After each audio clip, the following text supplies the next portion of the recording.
Now, let me show you how you can left click on your Mac computer, but without a mouse, because there is a dedicated feature for it. You can find it in the system settings when you proceed to the accessibility section. So part of accessibility, you have a bunch of different menus, but below you'll be able to find pointer controls. It is part of the motor section. So click on pointer controls, and this essentially allows you to change, or there are like alternative control methods. So you can see there are different pointer actions or mouse clicks. And since we want to replicate the mouse click without the mouse, we're going to enable the mouse keys in here.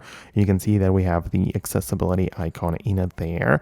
We're going to continue, but essentially the short description tells me that without actually clicking on the mouse itself, I'll be able to perform the mouse click using the keyboard or numeric keypad. So you can use it and enable it like this. So you can click below, perhaps give it some time to load up, right? Because it might take a while. And now that the mouse keys feature is turned on, you can actually use the keyboard to move around the actual like cursor and move it around without using the actual mouse, and only with the keyboard. And you can as well use the keys on the keyboard to click the mouse, right? If you are wondering which specifically, you can see that I looked up this particular Mac guide, and you can see that with this enabled, you can use your keyboard like this, that the I key on the keyboard is for the clicks, and all of the around are for moving the cursor around,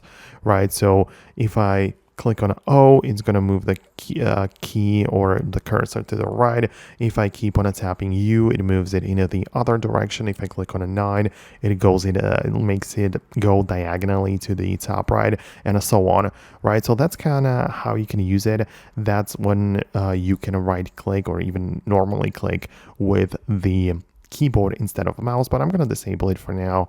Let me know what you think about that below in the comments. I'm going to wrap up the video right now, and I'll talk to you later in future uploads.